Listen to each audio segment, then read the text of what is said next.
Assalamualaikum warahmatullahi wabarakatuh. Untuk pertemuan ini kita akan sedikit membahas mengenai bentuk-bentuk usaha perekonomian. Tentunya dalam hal ini yang lebih fokus kepada bentuk-bentuk usaha yang telah ada di Indonesia, terbentuk di Indonesia dan diizinkan untuk dibuat di Indonesia berdasarkan aturan Undang-Undang Nomor 8 Tahun 1997 tentang dokumen perusahaan. Sebelum kita masuk membahas mengenai perusahaan itu sendiri, bentuk-bentuknya seperti apa, sedikit pertanyaan yang sering muncul jika kita membahas mengenai perusahaan, yaitu pertanyaan terkait dengan usaha yang kita buat itu apakah masuk dalam kategori sebagai perusahaan atau tidak. Nah, misalnya contohnya apabila saya mempunyai usaha, kemudian usaha yang saya miliki itu sudah memiliki berbagai macam cabang di beberapa daerah. Nah, apakah usaha saya itu masuk dalam kategori sebagai sebuah perusahaan, sudah masuk dalam kategori sebagai perusahaan atau tidak? Oke. Nah, untuk menjawab pertanyaan tersebut, kita harus memahami dulu tentang definisi perusahaan itu seperti apa dan bagaimana bentuk-bentuk perusahaan yang ada di Indonesia, sehingga jelas standarisasi untuk definisi perusahaan itu bisa kita pahami, sehingga kita bisa menjawab pertanyaan yang terkait dengan banyaknya usaha yang telah kita buat terkait dengan usaha kita itu sendiri. Untuk definisi perusahaan sendiri itu bisa kita lihat dalam pasal 1 ayat 1 Undang-Undang Nomor 8 Tahun 1997 tentang dokumen perusahaan, di mana dalam ketentuan pasal itu dijelaskan bahwa perusahaan adalah setiap bentuk usaha yang melakukan usaha secara tetap dan terus-menerus dengan tujuan untuk memperoleh keuntungan atau laba, baik yang diselenggarakan oleh orang perorangan maupun dalam bentuk usaha yang berbadan hukum maupun yang tidak berbadan hukum, yang dimana usaha ini didirikan dan berkedudukan di wilayah Republik Indonesia.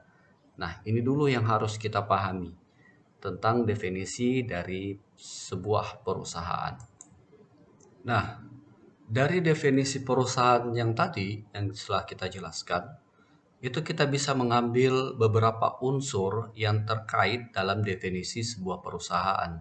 Sehingga nantinya untuk mengkategorikan sebuah usaha itu masuk kategori sebagai sebuah perusahaan atau tidak, itu tergantung dari unsur yang terkandung dalam definisi perusahaan itu sendiri tadi berdasarkan pasal 1 ayat 1 ya. Beberapa unsur diantaranya, yang pertama, bahwa sebuah perusahaan itu harus dalam bentuk usaha. Nah, usaha ini otomatis adalah usaha perekonomian yang dijalankan yang tidak bertentangan dengan aturan hukum. Artinya, produksi usaha atau barang yang dihasilkan, baik itu barang maupun jasa dari usaha ini, itu tidak merupakan usaha yang bertentangan dengan hukum atau yang dilarang oleh hukum. Kemudian yang kedua, untuk unsur yang kedua itu usaha dalam perusahaan itu harus bersifat tetap atau terus-menerus. Artinya usaha yang dijalankan itu memang punya perencanaan dilakukan secara berkelanjutan. Tidak hanya dalam melakukan satu kegiatan usaha saja kemudian stop sampai di situ. Jika itu yang terjadi, maka usaha itu tidak masuk dalam kategori sebagai perusahaan. Contoh kegiatan perekonomian yang tidak masuk dalam perusahaan, usaha perusahaannya itu misalnya menjual rumah. Kita tahu bahwa menjual rumah, ya kan, jual rumah itu merupakan salah satu bentuk transaksi perekonomian, ya kan. Namun kalau usahanya hanya menjual rumah, sekali menjual rumah setelah itu sudah tidak ada lagi kegiatan yang lainnya, tidak ada lagi menjual rumah yang lainnya, itu berarti kegiatan itu bukan masuk kategori sebagai kegiatan sebuah perusahaan, tetapi kegiatan itu hanya merupakan transaksi perekonomian biasa saja. Kenapa? Karena tidak dilakukan secara terus-menerus. Nah, beda dengan sebuah usaha yang terkait dengan jual beli rumah, itu dilakukan secara terus-menerus. Misalnya eh, usaha properti, ya kan? Otomatis dia menjual rumah itu bukan hanya satu kali saja menjual rumah, tetapi dia menjual beberapa rumah untuk dipasarkan kepada konsumen. Nah, usaha properti inilah yang dilakukan secara terus-menerus yang masuk kategori sebagai usaha dalam bentuk perusahaan. Jadi kita harus paham itu dulu ya, bahwa semua transaksi perekonomian itu belum tentu masuk kategori sebagai sebuah perusahaan, sebuah kegiatan perusahaan, ya kan? Karena beberapa syaratnya diantaranya itu adalah bahwa kegiatannya itu harus terus-menerus. Itu. Oke, kemudian untuk unsur yang ketiga, usaha yang dilakukan untuk bisa masuk menjadi kategori sebuah perusahaan itu harus memiliki tujuan untuk memperoleh keuntungan, keuntungan atau laba, ya kan? Nah, dalam artian eh, perusahaan tersebut apabila dalam tujuannya untuk memperoleh keuntungan atau laba, namun di tengah perjalanan dia mengalami kerugian, itu tidak masalah. Yang penting dalam pendirian usaha itu tujuannya adalah untuk memperoleh keuntungan dan dilakukan secara terus-menerus. Nah, otomatis ini berbeda lagi dengan kegiatan jual beli rumah tadi yang hanya satu kali jual dapat keuntungan, iya dapat keuntungan, tetapi keuntungan yang diperoleh itu tidak berkesinambungan, tidak merupakan tujuan hanya sekali saja mendapatkan keuntungan, tetapi kalau bisa dalam perusahaan itu harus keuntungan yang diperoleh adalah selama usaha itu dijalankan, maka selama itu juga keuntungan menjadi tujuan atau target dari usaha itu sendiri. Oke. Nah, untuk unsur yang keempat, yaitu di mana usaha itu harus berada dalam wilayah Republik Indonesia, sehingga dia bisa dikategorikan sebagai perusahaan yang diakui berdasarkan Undang-Undang Nomor 8 Tahun 1997 itu sendiri. Karena definisi perusahaan kita berdasarkan undang-undang itu berbeda juga dengan definisi perusahaan di negara-negara lain. Nah, yang kita bahas di sini adalah eh, perusahaan yang dimana unsur-unsurnya itu sesuai dengan Undang-Undang Nomor 8 Tahun 1997. Nah, yang terakhir adalah unsur terkait dengan pelaksana atau siapa yang menjalankan usaha tersebut. Nah, apakah dia masuk dalam kategori sebagai perusahaan atau tidak, itu dilihat dari sininya juga. Siapa yang melaksanakan? Nah, pelaksanaannya itu dalam berdasarkan aturan Undang-Undang Nomor 1 Ayat 1 Tahun 1997 bahwa untuk perusahaan itu harus dilaksanakan oleh perorangan dan baik perorangan maupun oleh badan hukum. Jadi di sini nanti kita lebih menjelaskan tentang usaha-usaha yang dijalankan antara perorangan maupun badan hukum atau badan usaha itu bentuk-bentuknya seperti apa. Nah, ini nanti yang kita lihat bentuk-bentuk perusahaan itu sendiri dalam bentuk yang sederhana maupun dalam bentuk yang lebih rumit lah istilahnya, karena negara juga memiliki usaha dalam bentuk perusahaan itu sendiri. Nah, jika melihat dari pelaksana dari sebuah perusahaan, maka ini yang menentukan kriteria terhadap bentuk-bentuk perusahaan yang dijalankan. Nah, sebagaimana kita ketahui, eh, untuk perusahaan sendiri itu terbagi atas dua bentuk. Yang pertama adalah perusahaan yang dilakukan secara oleh perorangan dan perusahaan yang dilakukan oleh badan hukum, ya kan, badan hukum atau badan usaha. Nanti kita bedakan antara badan hukum dengan badan usaha ya, karena tidak semua badan usaha itu masuk kategori badan hukum. Tetapi semua badan hukum itu masuk dalam kategori sebagai badan usaha. Oke, untuk perusahaan yang dijalankan oleh perseorangan, kenapa dikatakan perusahaan perseorangan? Karena perusahaan ini itu dijalankan oleh satu orang, di mana dia sebagai pihak yang sebagai pemodal, sebagai pihak distributor, sebagai pihak produksi, apa dan lain sebagainya itu dilakukan oleh seseorang, sehingga dia masuk kategori sebagai perusahaan perseorangan. Pemegang sahamnya juga dia dan lain sebagainya. Kemudian keuntungan dan kerugian yang dialami oleh perusahaan perseorangan itu ya ditanggung oleh perseorangan itu sendiri. Jadi ini intinya usaha mandiri lah dilakukan dalam bentuk perusahaan. Nah, contoh perusahaan perseorangan itu karena tadi modalnya dia sendiri yang punya, kemudian yang menjalankan dia sendiri yang menjalankan, kemudian strategi pemasarannya dia sendiri, kemudian keuntungannya untuk dia sendiri, maka semuanya tergantung dari perorangan itu sendiri. Nah, salah satu contoh yang bisa kita lihat bentuk perusahaan perseorangan itu misalnya usaha UMKM, ya kan? Jualan-jualan di pasar atau outlet-outlet apa dan lain sebagainya, itu masuk kategori sebagai perusahaan perseorangan apabila semuanya dilakukan oleh satu orang, merangkap dari sebuah unsur perusahaan dia merangkap semuanya dalam situ. Oke, selanjutnya eh, perusahaan badan usaha. Nah, ini yang membedakan antara perusahaan perseorangan dengan perusahaan badan usaha adalah di mana kalau perseorangan tadi kita menjelaskan bahwa usaha yang dilakukan oleh sendiri-sendiri satu orang ya. Tapi kalau badan usaha itu adalah perusahaan badan usaha yang pendiriannya itu dilakukan lebih dari satu orang yang terikat dalam sebuah usaha, dalam sebuah perusahaan untuk mendapatkan keuntungan. Jadi bukan satu orang yang mendirikan perusahaan badan usaha, tetapi beberapa orang atau beberapa pihak yang mengikatkan diri untuk menjalankan sebuah usaha.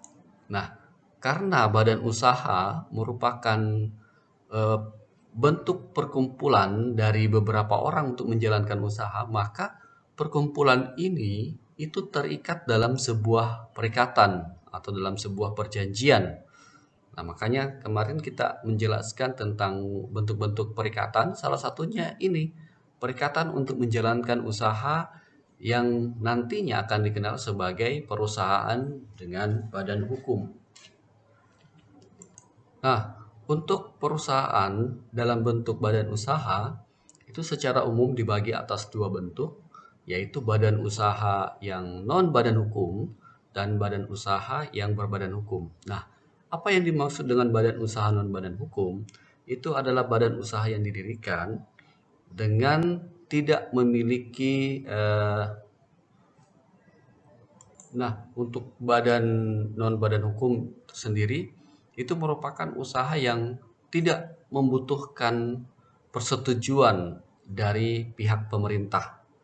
Ya, artinya untuk mendirikan perusahaan badan usaha non badan hukum itu bisa didirikan atau hanya diketahui oleh notaris, bisa seperti itu dan badan perizinan yang lain. Tetapi kalau perusahaan berbadan hukum itu ada perusahaan yang harus meminta izin kepada negara melalui Badan Kemenkumham untuk pendirian sebuah usaha dalam bentuk perusahaan. Nah, karena pendirian badan usaha non hukum dengan badan usaha hukum itu berbeda, satu wajib eh, mendapatkan izin dari pemerintah melalui Kementerian Kemenkumham dan satunya tidak mesti harus Kementerian Hukum dan HAM, bisa akte notaris untuk pembentukan badan hukum itu sendiri, maka konsekuensinya pun juga berbeda. Dimana kalau untuk badan hukum, badan usaha non hukum itu bukan hanya mencakup mengenai modal usaha yang dimasukkan dalam badan usaha itu sendiri, tetapi semua harta yang dimiliki oleh pendiri dari badan usaha non hukum itu dijadikan sebagai eh, milik dari perusahaan badan hukum itu sendiri. Contohnya, misalnya di sini kan badan usaha non hukum itu misalnya firma ya, firma atau CV. Nah, jika firma itu melakukan transaksi kepada usaha yang lain, kemudian firma tersebut mengalami kelalaian terhadap pelaksanaan kewajibannya kepada pihak yang lain, maka pihak yang lain dapat menuntut kepada firma atau CV untuk membayar ganti kerugian kepada pihak yang merasa dirugikan. Nah, apabila pihak yang merasa dirugikan pembayaran ganti rugi dari pihak yang merasa dirugikan itu tidak cukup dari harta kekayaan firma atau CV yang telah didirikan, maka orang-orang yang terkait harta kekayaan dari orang-orang yang tergabung dalam firma atau CV itu sendiri itu bisa dijadikan sebagai pembayaran ganti rugi yang telah dialami oleh pihak yang merasa dirugikan. Oke, jadi jangan berpikir, "Wah, modal ini saja yang saya tanam ke firma atau CV. Nah, sehingga terjadi kerugian apa begitu, ya saya tetap aman, harta kekayaan saya tetap aman, yang dipakai itu hanya modal saja, modal saya saja." Nah, tidak seperti itu. Kenapa? Karena dia tidak bertindak selaku sebuah perusahaan. Karena dia tidak memiliki badan hukum, tetapi dia bertindak sebagai person, orang dalam hukum yang mengikatkan diri untuk melaksanakan kegiatan perekonomian. Nah, ini perlu dipahami ya. Nah, berbeda dengan konsekuensi dari badan hukum, perusahaan berbadan hukum itu adalah perusahaan yang memiliki izin dari pemerintah, dari Kemenkumham, sehingga status dari usaha badan berbadan hukum ini sama seperti person, sama seperti perorangan. Ya, hanya saja yang dipertanggungjawabkan dalam kegiatan badan usaha berbadan hukum ini adalah harta kekayaan dari badan hukum itu sendiri. Karena pada saat dia diminta izin untuk pendirian usaha berbadan hukum, maka dia memiliki harta kekayaan sendiri. Dia memiliki kewajiban sendiri. Intinya ada dalam ADRT. Nah, yang mana masuk menjadi kategori harta dalam badan usaha itu sendiri adalah semua yang dijadikan sebagai modal usaha, istilahnya saham, untuk menjalankan usaha, itu yang dijadikan sebagai harta kekayaannya. Adapun harta pribadi dari orang-orang yang tergabung dalam perusahaan berbadan hukum itu tidak menjadi harta kekayaan perusahaan berbadan hukum itu sendiri. Nah, sehingga apabila terjadi hal-hal yang tidak diinginkan, misalnya pilot atau harus membayar kerugian, maka yang wajib digunakan itu hanyalah modal usaha yang telah dimasukkan ke dalam usaha itu sendiri. Sehingga harta kekayaan milik pribadi dari orang-orang yang tergabung dalam perusahaan itu tidak bisa dijadikan sebagai pembayaran dari ganti kerugian yang telah dialami. Oke, jadi jelas ya. Jadi konsekuensinya sangat jelas antara badan usaha non badan hukum dan badan usaha berbadan hukum.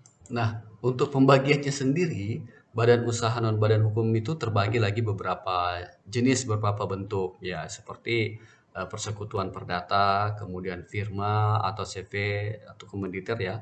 Kemudian untuk badan usaha, perusahaan yang memiliki badan usaha itu terbagi atas badan usaha milik swasta dan badan usaha milik negara. Nah, kalau badan usaha milik swasta terbagi lagi, bisa perseroan terbatas, dalam bentuk perseroan terbatas maupun dalam bentuk koperasi. Sedangkan badan usaha berbadan hukum milik negara itu terbagi atas beberapa, yaitu terdiri atas perusahaan umum atau perum, kemudian perusahaan jawatan atau perjad, kemudian perusahaan perseroan atau persero. Nah, dari bentuk-bentuk badan usaha tadi, yang paling sederhana bentuk perusahaan itu adalah perusahaan persekutuan perdata. Kenapa dikatakan sederhana? Karena orang-orang yang terlibat di dalam persekutuan perdata ini, karena semua orang yang tergabung di dalam persekutuan perdata itu masih bisa bertindak sendiri-sendiri di luar dari persekutuan perdata itu sendiri. Artinya misalnya dia bisa menuangkan ide-idenya untuk lebih mengembangkan persekutuan perdata yang telah mereka dirikan. Mereka bisa menambah modal sesuai dengan keinginan mereka terkait dengan pengembangan persekutuan perdata yang mereka ingin. Jadi lebih fleksibel pengaturan terhadap orang-orang yang terkait dalam persekutuan perdata ini karena lebih cenderung sifatnya adalah usaha dalam bentuk kekeluargaan. Jadi mudah untuk diaturnya, tetapi itu tadi konsekuensi dari kerugian yang dialami bukan hanya satu orang yang mengalami, tapi semua orang yang terkait dengan persekutuan perdata itu harus menanggung kerugian yang dialami oleh persekutuan yang telah dibuat. Bahkan harta kekayaannya yang tidak masuk dalam modal persekutuan perdata itu bisa juga dijadikan sebagai pembayaran ganti kerugian. Oke, nah selain persekutuan perdata tadi ada juga dalam bentuk firma. Firma merupakan bentuk yang apa? Lebih setingkat lebih tinggi dari persekutuan perdata. Di mana untuk firma sendiri itu tanggung jawabnya bersifat tanggung renten. Artinya apabila salah satu pihak melakukan lalai dalam menjalankan firma, maka semuanya itu ditanggung oleh pihak-pihak yang terkait dalam firma itu sendiri. Nah, kalau persekutuan perdata tadi itu sendiri untuk tanggung bersamanya itu dalam artian bukan tanggung renten istilahnya. Istilahnya yang melakukan kesalahan dalam pengelolaan persekutuan perdata itu berdasarkan kesepakatan dari orang-orang yang tergabung dalam persekutuan perdata itu bisa menetapkan berapa kerugian yang harus ditanggung oleh orang yang melakukan kesalahan. Nah, kalau firma itu tidak ada kategori seperti itu. Semuanya harus menanggung kerugian sama untuk bertanggung jawab terhadap kerugian yang telah dilakukan. Oke, setingkat lebih tinggi lagi dari firma, itu ada yang dikenal dengan CV. CV itu atau komoditer adalah perkumpulan usaha yang dilakukan oleh seseorang yang membedakan antara persekutuan perdata, firma, dan CV itu di mana CV ini sendiri itu orang yang tergabung di dalam CV yang menjadi pengelola dalam itu CV itu terbagi atas dua. Ada yang pengelola aktif dan ada yang pengelola pasif. Nah, yang pengelola aktif ini adalah pihak yang menanamkan modalnya dalam usaha itu, kemudian dia juga yang menjalankan usaha itu. Sedangkan pengelola pasif itu artinya pihak yang menggabungkan diri yang hanya memasukkan modal usaha dan tidak menjalankan usaha yang didirikan secara bersama-sama. Otomatis konsekuensi dari ganti kerugiannya itu berbeda juga.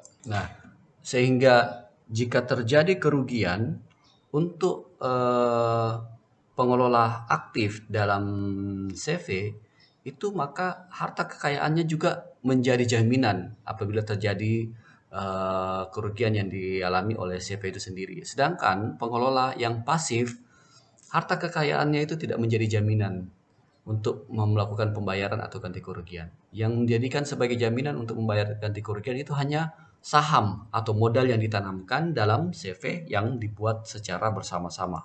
Oke, dari ketiga bentuk usaha non badan hukum ini, yang membedakan juga adalah bahwa untuk persekutuan perdata itu pendiriannya itu bisa dilakukan berdasarkan perjanjian di bawah tangan. Yang dimaksud dengan perjanjian di bawah tangan ini adalah kesepakatan dari pihak-pihak yang ingin mempersatukan diri dalam persekutuan perdata itu tanpa ada persetujuan atau rekomendasi dari pihak notaris, akta notaris. Nah, beda dengan firma dengan CV, untuk pendirian firma dan CV itu harus ada akta notaris yang menunjukkan berdirinya firma dan CV itu sendiri sehingga lebih. Kenapa demikian? Karena dalam firma dan CV itu tanggung jawab dari pengelola di dalamnya itu lebih diperjelas dalam akte notaris pendirian dari firma dan CV itu sendiri. Nah, selanjutnya terkait dengan perusahaan yang memiliki badan hukum itu kan dibagi atas dua, yaitu badan hukum milik swasta dan badan hukum milik negara. Nah, kapan sebuah badan usaha itu masuk sebagai badan usaha berbadan hukum? Itu tadi, apabila badan usaha tersebut telah mendapatkan persetujuan atau izin dari negara dalam hal ini oleh pihak Kemenkumham untuk mendirikan sebuah badan usaha atau badan usaha berbadan hukum. Nah, salah satu ciri badan usaha berbadan hukum itu adalah dia memiliki harta kekayaan sendiri. Artinya, eh, dia memenuhi syarat untuk menjadi subjek hukum, memiliki hak dan kewajiban sama seperti dengan subjek hukum dalam hal ini manusia. Jadi, pada saat melakukan kegiatan perekonomian, kegiatan terkait dengan badan usaha berbadan hukum yang dimiliki, itu dia harus patuh dengan aturan-aturan hukum yang berlaku. Karena itu tadi, dia diperlakukan sama seperti masyarakat atau manusia pada umumnya yang menjadi subjek dari hukum itu sendiri. Mungkin di sini sudah paham ya. Eh, Kuncinya usaha, badan usaha yang bisa masuk kategori badan hukum itu harus memiliki ADRT. Dan ADRT-nya itu adalah sesuai dengan ketentuan perundang-undangan dan mendapatkan persetujuan dari Kementerian Hukum dan HAM. Oke. Nah, di sini kita lihat untuk milik swasta itu ada PT atau perseroan terbatas, ada dalam bentuk koperasi. Kalau milik negara dalam bentuk perusahaan umum, perusahaan jawatan, dan perusahaan perseroan. Oke, kembali ke pertanyaan awal tentang bagaimana usaha yang dilakukan yang telah memiliki berbagai macam cabang di beberapa daerah. Apakah dia masuk dalam kategori sebagai perusahaan atau tidak? Nah, untuk menjawab ini, kita kembali lagi ke unsur-unsur dari perusahaan yang telah diatur dalam Undang-Undang Nomor 8 Tahun 1997 tentang di pasal 1 ya. Di pasal 1 tentang perusahaan itu sendiri. Ya, kita lihat biarpun banyak cabangnya tetapi kalau unsur-unsur dalam definisi perusahaan dalam Undang-Undang Nomor 8 Tahun 1997 tidak terpenuhi seperti ini, maka dia tidak masuk dalam kategori sebagai perusahaan. Nah, bisa saja dia hanya masuk dalam kategori sebagai ikatan perdata, masuk CV, apa dan sebagainya, tetapi untuk masuk dalam kategori sebagai perusahaan, ini unsur-unsur yang harus dicapai. Kalau bentuk usahanya sudah tidak melanggar aturan hukum, sesuai dengan aturan hukum, ya bisa. Kemudian dilakukan secara terus-menerus, ya bisa. Kemudian bertujuan memperoleh keuntungan, ya berdiri kedudukan wilayah ini dan melaksanakan proses dan sebagainya, itu bisa masuk dalam kategori perusahaan. Nah, contoh yang tidak masuk misalnya usahanya banyak, cabangnya di beberapa daerah, tetapi kalau tidak memperoleh keuntungan, misalnya usaha apa ya, dalam mendirikan sebuah lembaga lembaga lembaga istilahnya lembaga sosial misalnya seperti itu. Lembaga sosial kan tujuannya bukan untuk mendapatkan keuntungan. Nah, biarpun cabangnya banyak, tapi dia tidak memperoleh keuntungan, tujuannya bukan untuk memperoleh keuntungan, maka dia tidak masuk dalam kategori sebagai perusahaan. Nah, begitu juga kalau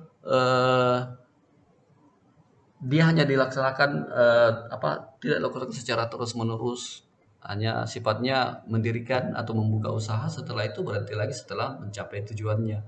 Nah, padahal untuk sebuah perusahaan itu tujuannya harus berlanjut. Selama usaha itu ada, tujuannya harus berlanjut untuk mencapai keuntungan. Oke, nah itulah tadi penjelasan singkat mengenai bentuk-bentuk usaha dalam perekonomian yang berlaku berdasarkan aturan Undang-Undang Nomor 8 Tahun 1997. Saya berharap teman-teman sebagai bentuk absensi dari kehadiran untuk pertemuan ini, saya berharap teman-teman punya eh, bisa bisa membuat definisi, bisa bisa mencari unsur-unsur dari definisi ini, dari definisi perseorangan, kemudian persekutuan, kemudian firma, CV, PT, koperasi, dan BUMN. Jadi dibuatkan semacam tabel bisa untuk menjelaskan apa perbedaan dari setiap bentuk-bentuk usaha yang ada di Indonesia, yaitu bentuk usaha perseorangan, persekutuan, firma, CV, PT, koperasi, BUMN. Lebih lengkap, lebih bagus lagi jika bisa dibuatkan tabel antara persamaan dan perbedaannya. Nah, saya harap tugas ini menjadi tugas untuk pertemuan kita kali ini. Oke, saya ucapkan terima kasih dan mohon maaf apabila dalam penjelasan ini masih ada yang kurang jelas, kita bisa tindak lanjuti dalam bentuk komentar dalam Google Classroom itu sendiri. Terima kasih. Assalamualaikum warahmatullahi wabarakatuh.